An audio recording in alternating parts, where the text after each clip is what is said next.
dakwaan kedua yang terbukti, Majelis Hakim dakwaan ketiga untuk pidananya penuntut umum minta 8 tahun, untuk Majelis Hakim menjatuhkan 3 tahun.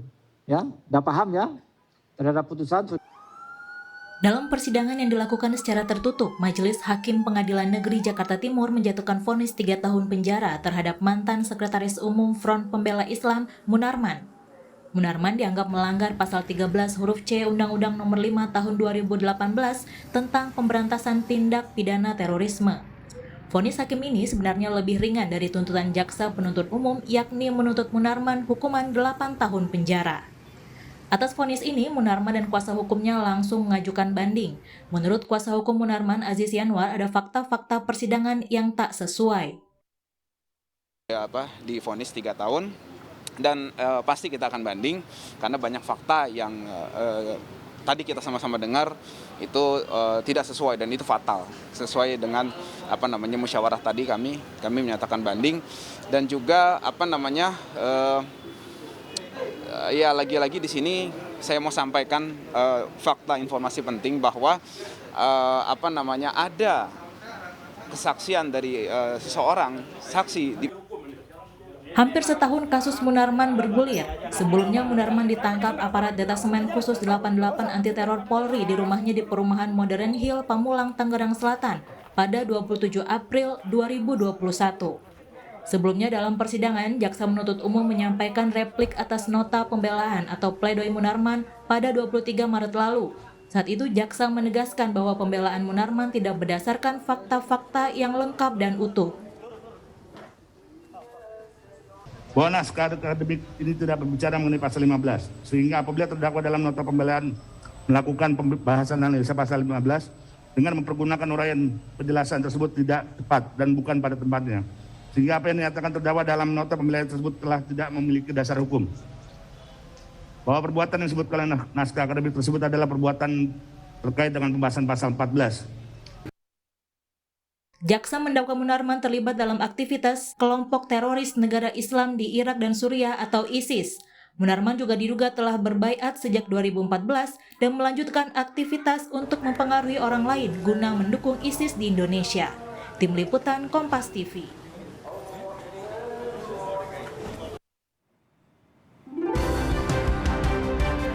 Saudara, vonis hakim terhadap Munarman jauh lebih ringan dari tuntutan jaksa. Tapi Munarman dan tim kuasa hukumnya langsung mengajukan banding. Untuk membahasnya kita sudah terhubung dengan Aziz Yanwar, kuasa hukum Munarman, dan juga ada JM Muslimin, dosen UIN dari Syarif Hidayatullah Jakarta. Saya ke Pak Aziz dulu. Pak Aziz, dengar suara saya Pak Aziz? Ya, suaranya kurang jelas Mbak. Pak Aziz, dengar suara saya? Oke, saya ke Pak JM Muslimin dulu. Pak JM, vonisnya 3 tahun, respon Anda? Pertama, kita hargai putusan pengadilan dan sejauh yang kita ikuti, karena saya sendiri tidak mendapatkan petikan putusan yang orisinalnya, kita ikuti bahwa prosedur dari persidangan, dari mulai isu yang dibahas, regulasi pasal yang dibahas, kemudian analisis, kemudian juga putusan, di sana sudah menerapkan satu prosedur yang sehat, ya, ada aspek formil, material, dan dialektis yang diperhatikan. Saya kira kita hargai putusan itu, meskipun tentu dari sisi vonis atau putusan akhirnya bisa diperdebatkan. Oke, tapi vonisnya lebih ringan dari tuntutan jaksa. Vonisnya 3 tahun penjara. Kalau Anda sendiri, vonis ini sudah tepat untuk Munarman? Nah, hemat saya inilah masalah utamanya. Jadi saya tidak membaca putusan itu secara konkret atau orisinal, sehingga saya tidak tahu. Tetapi sejauh yang kita dengar dan kita ikuti bahwa yang dibacakan oleh penuntut umum itu kan didakwa dengan pasal 15 jungto pasal 7 Undang-Undang Nomor 5 tahun 2018, kemudian juga kaitannya dengan Undang-Undang 15 tahun 2003, kemudian Perpu Nomor 1 tahun 2002 terkait dengan permufakatan jahat, persiapan, percobaan, serta perbantuan untuk melakukan tindak pidana terorisme. Nah, kalau 3 tahun itu memang relatif sedikit, ya, vonisnya memang jauh dari tuntutan. Oke, saya ke Pak Aziz. Pak Aziz, vonisnya lebih ringan dari tuntutan jaksa. Tadi kalau menurut Pak JM Muslimin juga vonisnya lebih sedikit dari tuntutan, versinya lebih sedikit. Tapi kalau menurut Anda, vonisnya sudah cukup dan kenapa langsung banding? Pak Aziz, Anda dengar suara saya? Oke, kita lanjutkan dulu ke Pak JM. Pak JM, kalau tadi kan kita lihat ini dikaitkan dengan pembaiatan dan juga jaringan ISIS di Indonesia. Kalau Anda melihat ini ada korelasinya nggak? Ya, halo. Ya, silakan. Ya, nggak apa-apa. Oke. Pak JM? Ya, Pak JM, ini dikaitkan dengan pembaiatan dan juga jaringan ISIS di Indonesia. Anda melihat ada korelasinya dengan Munarman?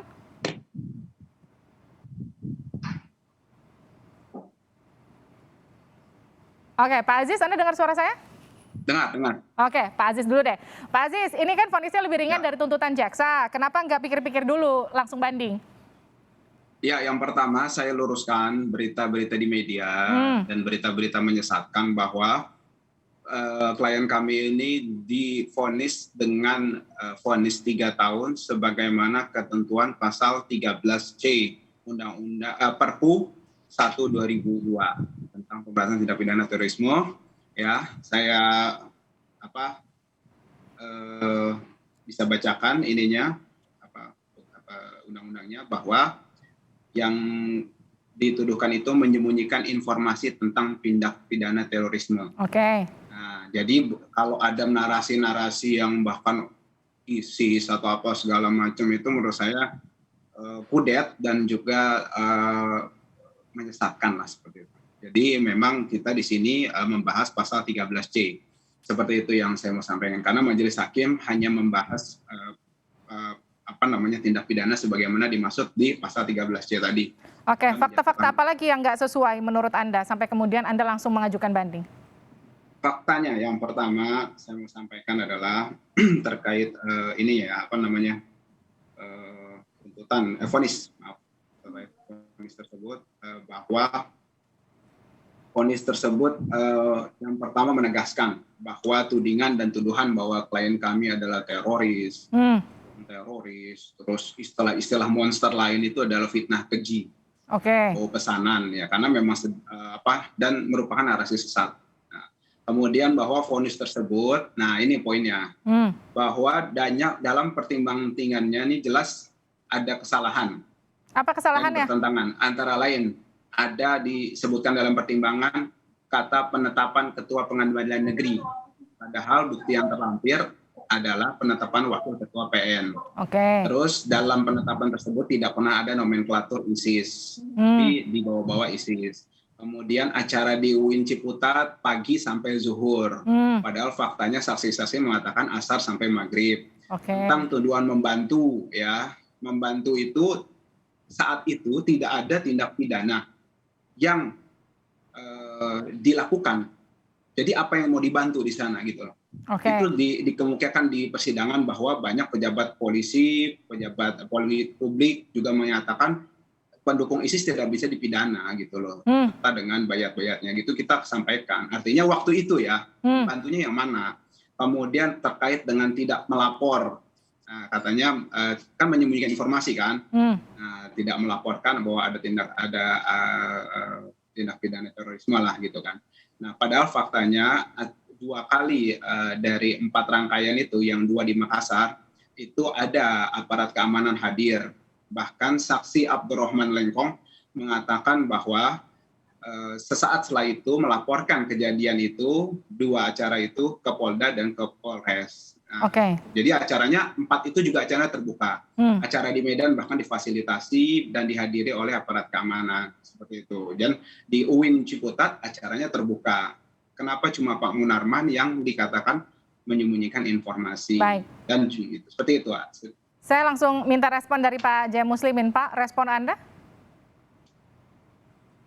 Ya, saya kira yang beredar selama ini bukan persoalan di UIN Ciputat ya, tetapi kaitannya dengan acara yang sebenarnya lebih terfokus ke Makassar. Di situ yang selama ini beredar dan bukti-bukti yang ada itu menunjukkan bahwa ada keterlibatan, ya, karena forum itu sesungguhnya forum yang limited group, itu forum yang terbatas. Di mana forum yang terbatas itu yang diundang adalah terbatas, yang diundang adalah selektif, dan ada simbol-simbol tertentu dalam kaitannya dengan ISIS di dalam spanduknya itu.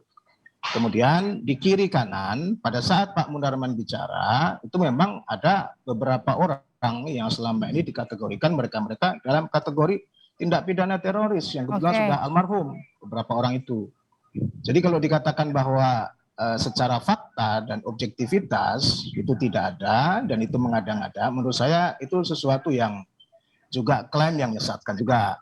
Ya. Jadi dengan adanya putusan ini apapun atau seberapapun putusan itu dalam istilah pidana kita menyebut mens rea maupun actus reusnya, bentuk kejahatan maupun niatnya itu sudah terbuktikan baik secara material maupun formil. Oke. Gitu.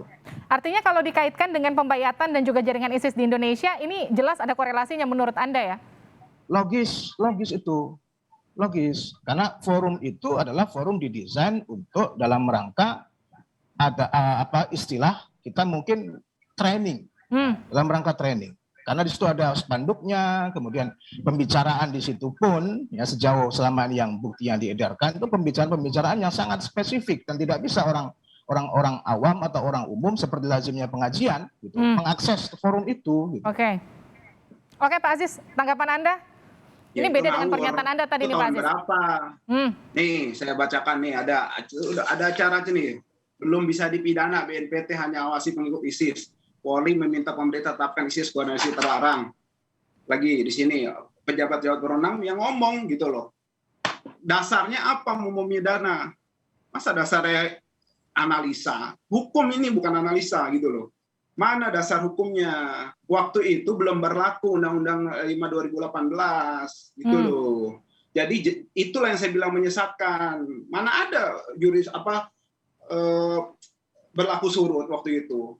Itu kan narasi-narasi sesat itu gitu loh. Jadi kita bicara dasar hukum, ini kan bicara putusan hukum, bicara pengadilan, bicara hukum juga. Bukan narasi begini logis dari mana?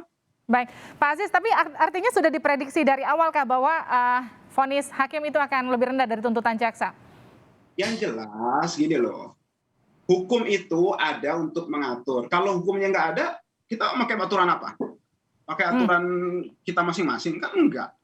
Itu jelas gitu loh, artinya mau ISIS waktu ngadain seminar 1000 kali juga nggak bisa dipidana. Yang ngomong bukan saya, tapi pihak aparat keamanan waktu itu gitu loh. Kemudian kalau sekarang dipidana dengan narasi-narasi ngawur tadi, ya bodoh lah kita semua kalau begitu. Tapi artinya kalau nanti setelah banding justru hukumannya akan diperberat, bukan justru diperingan, gimana Pak Aziz? Siap? Gimana? Hukuman apa? Kan hukuman ada aturannya. Aturannya apa? Sekarang kalau misalnya aturannya diatur di Undang-Undang 5 2018, banyak artikel kita sampaikan juga bahwa pejabat-pejabat publik dan pejabat keamanan menyatakan pendukung ISIS tidak bisa dipidana waktu itu gitu loh. Jadi kalau mereka bikin seminar segala macam, bahkan di Makassar itu ya, saya kasih tahu nih pemirsa sekalian juga ya. Di Makassar itu saksi-saksi mengatakan bahwa acara itu ada pihak aparat keamanan yang mengetahui dan mengawasi dari pihak intel gitu loh. Bahkan waktu konvoi itu juga ada yang mengatur. Kenapa nggak dihukum? Ya karena belum ada undang-undangnya. Mau lagi bukti, itu Ruli Rian Zeki dan Rezaldi ditangkap, dibawa dari Suriah, bahkan ada yang dicegat di Soekarno-Hatta. Ditangkap kok, dibina sebentar, dilepaskan. Kemudian akhirnya mengebom di Filipina di mana-mana. Artinya Anda optimis ya, banding ini nanti akan berhasil dan juga akan meringankan nanti pada akhirnya, bukan justru memberatkan ya Pak Aziz ya? Insya Allah, hasbunallah wa ni'mal wakil, ni'mal waliman. Kita nanti lihat akan perkembangannya akan seperti apa. Terima kasih Pak Aziz Yanuar, kuasa hukum dari Munarman, dan juga terima kasih Pak J. Muslimin, dosen dari UIN Syarif Hidayatullah Jakarta, telah bergabung bersama kami di Sapa Indonesia Malam.